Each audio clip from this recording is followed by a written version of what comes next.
Russia Ukraine যুদ্ধের ৩.৫ বছর পেরিয়ে অবশেষে সংঘাতের অবসান নিয়ে আশার আলো দেখা দিয়েছে। যুক্তরাষ্ট্রের প্রেসিডেন্ট ডোনাল্ড ট্রাম্প এবং রাশিয়ার প্রেসিডেন্ট ভ্লাদিমির পুতিনের মধ্যে আগামী ১৫ই আগস্ট আলাস্কায় অনুষ্ঠিতব্য উচ্চ পর্যায়ের বৈঠক ঘিরে এই আশাবাদ তৈরি হয়েছে। শুক্রবার নিজের সামাজিক যোগাযোগ মাধ্যম ট্রুথ সোশ্যালে বৈঠকের বিষয়টি নিশ্চিত করেছেন ডোনাল্ড ট্রাম্প। একই দিনে হোয়াইট হাউসে সাংবাদিকদের প্রশ্নের জবাবে তিনি জানান, ইউক্রেনের প্রেসিডেন্ট ভ্লাদিমির জেলেনস্কি সহ সংশ্লিষ্ট পক্ষগুলো যুদ্ধবিরতি চুক্তির কাছাকাছি পৌঁছে গেছে। এদিকে ট্রাম্প ইঙ্গিত দেন, সম্ভাব্য চুক্তিতে ইউক্রেনকে কিছু ভূখণ্ড রাশিয়ার হাতে ছেড়ে দিতে হতে পারে। তার ভাষায়, দুপক্ষের ভালোর জন্যই কিছু এলাকার মালিকানা বদল হবে। যদিও কোনো কোনো অঞ্চল নিয়ে সমঝোতা হতে পারে, সে বিষয়ে বিস্তারিত কিছু জানাননি তিনি। ক্রেমলিনও বৈঠকের বিষয়টি নিশ্চিত করেছেন। পুতিনের ব্যক্তিগত সহকারী ইউরি উশাকভ বলেন, ইউক্রেন সংকটের দীর্ঘমেয়াদী সমাধান নিয়ে আলোচনা হবে।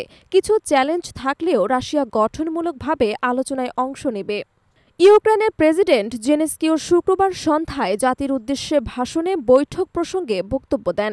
তিনি বলেন, যদি রাশিয়ার উপর যথেষ্ট চাপ সৃষ্টি করা যায় তাহলে যুদ্ধবিরতি সম্ভব।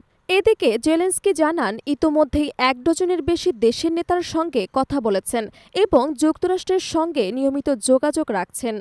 রাশিয়া ইউক্রেন উত্তেজনার পেছনে দীর্ঘ ইতিহাস রয়েছে। ২০১৪ সালে রাশিয়া ক্রিমিয়া উপদ্বীপ দখল করার পর থেকে ইউক্রেন ন্যাটোর সদস্যপদ পাওয়ার চেষ্টা চালিয়ে আসছে।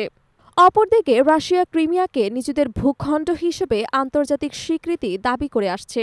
এই ভূখণ্ডগত বিরোধ এবং ন্যাটোর সম্প্রসারণ নিয়ে টানাপোড়েনের মধ্যেই ২০২২ সালের ফেব্রুয়ারিতে ইউক্রেনে সামরিক অভিযান চালায় রুশ বাহিনী।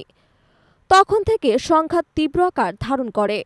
যুক্তরাষ্ট্র নেতৃত্বাধীন পশ্চিমা সামরিক জোট ন্যাটো ইউক্রেনকে বিভিন্নভাবে সহায়তা দিয়ে আসছে, অস্ত্র সরবরাহ, গোয়েন্দা সহায়তা এবং আর্থিক সহায়তা সহ।